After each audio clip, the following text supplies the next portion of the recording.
Europe 1, il est 22h16. L'invité d'Europe News avec Emmanuel Faux. Ce soir, Emmanuel, vous recevez Cyril Poirier-Coutancé, directeur de recherche au Centre d'études stratégiques de la Marine. Et vous avez coordonné la rédaction du livre La Terre est bleue, paru aux Arènes. La mer qu'on voit danser le long du golfe clair a des reflets d'argent. La mer. Elle n'a pas que des reflets d'argent, la mer, elle a aussi bien des secrets et de ressources que l'on ignore. Bonsoir Cyril Poirier-Coutancé. Bonsoir. Les mers et les océans représentent plus des 2/3 de la surface de la planète, on l'oublie parfois. Et pourtant, vous nous dites que l'on ne connaît que 5% des espèces marines qui existent et que 90% des fonds marins sont inexplorés. Alors pourquoi et comment expliquer cette ignorance de l'homme malgré les progrès de la science aujourd'hui ? Alors effectivement, c'est un monde encore à découvrir et ce qui est assez étonnant, c'est qu'on met pas mal de moyens justement pour découvrir l'espace. Et pour la mer, si on mettait l'équivalent de ce qu'on met pour l'espace, on pourrait découvrir encore beaucoup de choses. Alors il faut voir aussi que la mer, pendant tout un temps, c'était un espace qu'on imaginait, en tout cas les abysses, les profondeurs, qui ne pouvaient pas être habités. Et on a découvert juste dans les années 1970 qu'il y avait de la vie, qu'il y avait de la faune, qu'il y avait de la flore et qu'il y avait une vie absolument extraordinaire dans les fonds marins. Vous avez raison de dire en profondeur, parce qu'on sait bien que dans l'histoire, les mers ont été les routes privilégiées des explorateurs, des commerçants, et aujourd'hui encore, la voie maritime, c'est le premier mode de transport dans le monde. Je crois que le chiffre, c'est de 9 milliards de tonnes de marchandises qui sont transportées chaque année par la voie des mers. Oui, c'est 90% du commerce international qui passe par les mers. Et ce qui est assez étonnant, c'est qu'on a du mal à en prendre conscience, alors que concrètement, dans notre vie de tous les jours, tout passe par la mer. C'est-à-dire que par exemple, on va faire nos commandes sur Internet pour Noël, vraisemblablement, et ces commandes vont transiter par la mer, parce qu'elles vont passer par les câbles sous-marins. Les câbles d'Internet sont les câbles sous-marins sans lesquels Internet n'existerait pas.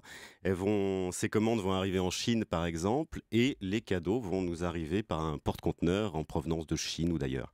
Alors dans ce livre, La Terre est bleue, que vous avez coordonné, vous avez un chapitre dont le titre est tout à fait explicite. La mer nourrit la terre. Je veux bien que vous développiez un petit peu ce point. Oui, alors effectivement, on a toujours la vision du poisson que l'on va capturer en mer, du poisson sauvage, et qui est en voie d'épuisement. Donc effectivement, il y a des stocks qui sont touchés de façon assez importante. Mais à côté de ça, on a l'aquaculture. Et l'aquaculture est donc de la culture d'élevage et qui est en plein essor. Il faut savoir que la production, par exemple, de l'aquaculture équivaut à la production bovine. On est à 60 millions de tonnes par an à peu près pour les deux. Et puis, on a des nouveaux aliments qui se développent puisqu'on a les algues maintenant, alors qu'ils sont très consommés en Asie depuis très longtemps et qu'on commence à voir arriver aussi en Occident et en France via les sushis qui se sont imposés petit à petit dans notre alimentation. Et les algues sont un marché effectivement extrêmement prometteur. Alors, Cyril Poirier-Coutancé, puisqu'on est au lendemain de la COP21, est-ce que vous pensez que nous faisons tout ce qu'il faut, nous, les citoyens et les États, pour préserver les mers et les océans ? Et là, je parle d'un point de vue vraiment environnemental. Alors d'un point de vue environnemental, il y a ce qu'on peut faire en tant que citoyen et puis il y a ce qui est du ressort des États. En tant que citoyen, ce que l'on peut faire en tout cas, c'est faire attention à nos rejets de plastique. Alors que ce soit dans les rivières, parce que les rivières après arrivent à la mer, parce qu'on voit se développer en mer en ce moment des gigantesques continents de plastique, de microplastiques bien souvent, qui sont ingérés par les poissons que nous allons manger ensuite d'ailleurs, et qui posent de véritables problèmes. Ça, c'est quelque chose sur lequel on peut agir très concrètement. Mais qui ne sont pas autodestructibles. Non, les plastiques, ils vont mettre surtout un temps infini à se détruire, et donc c'est pour ça qu'on a ces gigantesques continents de microplastiques qui se développent dans les mers. Alors pour revenir à cet accord du Bourget de la COP21 dont vous avez sûrement pris connaissance, est-ce qu'à votre avis, ce texte qui engage quand même 195 pays de la planète va dans le bon sens pour ce qui est de la sauvegarde des espaces marins, justement ? Alors, ce qui est sûr, c'est que réduire les émissions de CO2 ne peut aller que dans le bon sens, puisque à l'heure actuelle, les mers et les océans absorbent de fortes quantités de CO2, et ces quantités de CO2 aboutissent à acidifier les eaux. Et donc, on a toute une série d'espèces de faune et de flore marine qui sont menacées à cause de ça. On sait la problématique du corail, par exemple, qui est en train de blanchir et de dépérir dans certaines zones. Donc, la diminution des émissions de CO2 ne peut qu'avoir un effet bénéfique. Ceci dit, c'était un cas de négociation qui ne s'intéressait qu'à l'émission de CO2 et pas aux océans en tant que tels. Et pour les océans en tant que tels, il y a beaucoup de mesures de protection à prendre. Alors l'ONU va engager des travaux justement à partir de la fin 2016 pour élaborer une convention pour protéger directement les océans. Et là, il y a urgence effectivement. Alors, on a parlé du chapitre fonds marins, on a parlé des poissons, du transport commercial. On parle aussi de l'énergie et des énergies bleues. Ça, c'est aussi un aspect très important de la ressource marine. Est-ce que vous pouvez nous expliquer en gros en quoi consistent ces énergies bleues?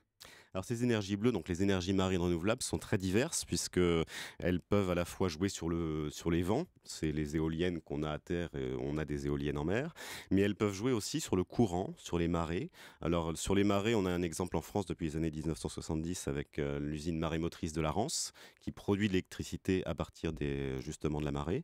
Donc c'est tout un chantier qui est en plein essor et qui est déjà testé par exemple dans nos territoires d'outre-mer, notamment à La Réunion où on a de l'hydrolien qui est en train d'être testé. Et l'éolienne en mer, c'est quelque chose qui vraiment se développe aujourd'hui par rapport à l'éolienne en terre? Alors c'est quelque chose qui se développe, en tout cas au niveau européen par exemple, ça se développe de façon importante. Au Danemark, il y en a déjà beaucoup. En France, on a démarré beaucoup plus tard, mais ça a vocation à se développer. Actuellement, pour donner une idée, la totalité des énergies marines renouvelables sur la surface du globe, ça équivaut à la production de 10 centrales nucléaires. Donc on a encore une marge de progression importante. Alors, je ne veux pas vous faire parler politique, Cyril Poirier-Coutancé, mais vous savez qu'il y a un homme en France qui croit dur comme fer à l'importance des mers et des océans pour repenser notre économie, construire la croissance sur la base de ces énergies bleues notamment. C'est Jean-Luc Mélenchon. Il en a même fait un livre. Est-ce que vous votez Mélenchon de ce point de vue-là?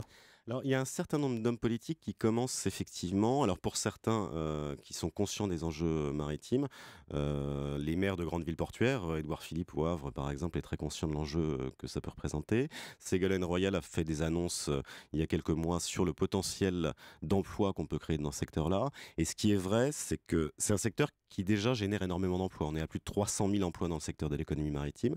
C'est un secteur qui se porte globalement bien, à part le pétrole offshore. Mais c'est un secteur qui est très dynamique, qui embauche et qui pourrait embaucher encore plus si effectivement quelques mesures d'accompagnement pouvaient être prises. Mais qui n'est pas encore au centre des discours écologistes ou écologiques de nos gouvernants et des gouvernements en général, vous êtes d'accord? Surtout qu'il n'y ait pas quand on parle d'économie, et notamment c'était très frappant au moment des débats sur la concurrence et sur la compétitivité des entreprises, on a beaucoup axé le discours sur les cotisations sociales, sur le coût du travail, et très peu sur une problématique qui est majeure, c'est la liaison entre les ports et l'arrière-pays, c'est-à-dire la liaison entre, par exemple, le port du Havre ou de Marseille et sa liaison à Paris ou autre, par le rail, par les fleuves, par la Seine, par exemple. Et ça, c'est un facteur de compétitivité pour les entreprises qui est absolument majeur. Il n'y a pas de hasard si, par exemple, l'Allemagne a une compétitivité très forte, elle a un port Hambourg qui est très dynamique, elle a une liaison à ce port qui est très dynamique. Nos entreprises françaises, ce qu'il faut voir, c'est qu'en France, le premier port d'exportation de nos entreprises n'est pas un port français, mais est un port belge, c'est Anvers, Ah oui. qui fait 50% des importations et des exportations. Donc, Voilà, peut-être que la politique autrement, hein, ça passe aussi justement sur le fond par nos mers et nos océans. Merci beaucoup Cyril Poirier-Coutancé. Pour ceux qui se passionnent, et c'est vraiment passionnant, pour ces espaces inexplorés qui font partie de notre patrimoine, comme vous le rappelez, je rappelle donc ce très beau livre, La Terre est bleue, aux éditions des Arènes. Et puisqu'on est à l'approche de Noël, c'est vraiment un livre qu'on peut en plus offrir. Il a une vertu à la fois pédagogique et tout à fait esthétique. Et puis je signale qu'on va reparler longuement des mers et des océans lundi prochain, 21 décembre, sur Europe 1, à l'occasion de la remise des trophées de l'environnement qui est organisée par notre station.